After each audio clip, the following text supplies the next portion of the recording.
Hi Michael, this is Norman from Schafer Chevrolet, here with our 2014 Chevrolet Cruze. This is the LT model. I know you put some information in on a Cruze diesel. At the moment I don't have one on my lot, but I did want to take a walk around a Cruze just so you had the opportunity to become a little familiar with it.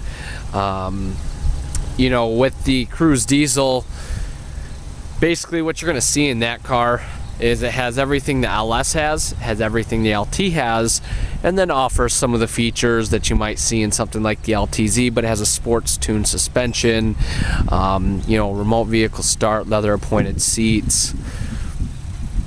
Being an LT, this will obviously be lacking some of those features, but at the same time, it's, you know, it's still something. But right here, like I was saying, 2014 Cruze 1LT. This is the tungsten metallic with the jet black interior, 1.4 liter Ecotec. Now some of the things that are going to be, you know, across the board with the Cruzes. Of course, you had the 5-star with the government, what they can give. So 5 is the best that they can give. So that's really nice to see 5 out of 5 on most of them. Now this is where it's going to vary a little bit, but on this model, we got 30 combined, 26 city and 38 highway, whereas with the Cruze diesel, you're absolutely going to see a much larger jump from there. But otherwise, you know, it'll come with 17-inch aluminum alloy wheels. But the Cruze diesel, a very nice vehicle. I hear a lot of good stuff about it. But let's take a look inside here, because once again, there's going to be things that are the same right across the board. For example, you know, the 60/40 split seat, so you can fold it down, have a lot more trunk space.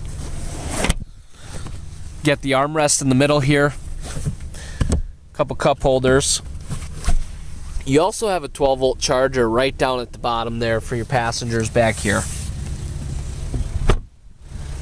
Now taking a look up front, you'll see power everything, windows, mirrors. You see your power seat. And if we slide on in, on the left we have our exterior and interior light settings. We have our cruise controls, on and off, cancel. If you roll that up, it'll resume it, roll it down, it'll set it. Now back here, of course, you have your blinkers.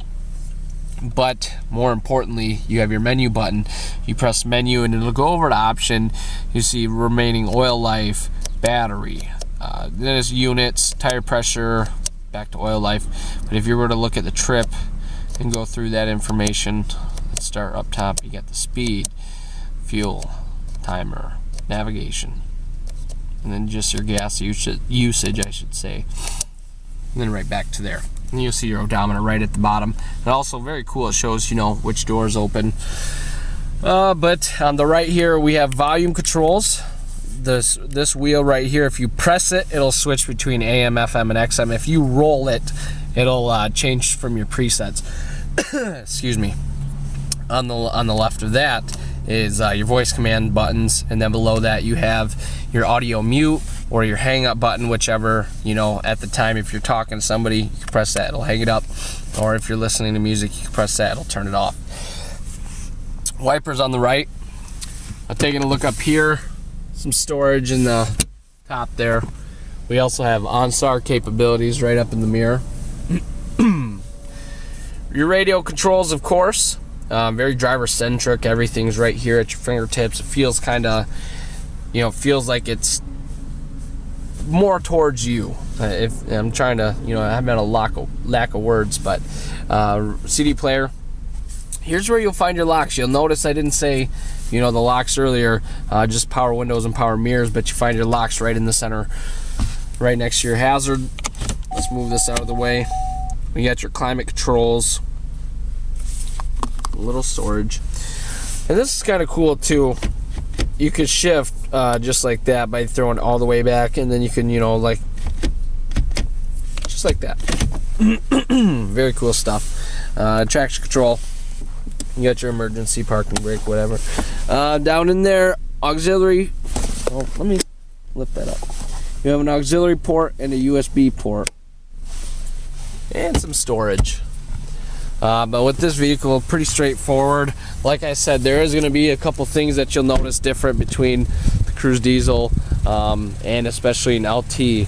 But once you get to something like the LTZ, a little bit less noticeable with the changes besides the fuel economy. But I will include some more information in the next email, well, the email including this video. So we'll chat with you soon.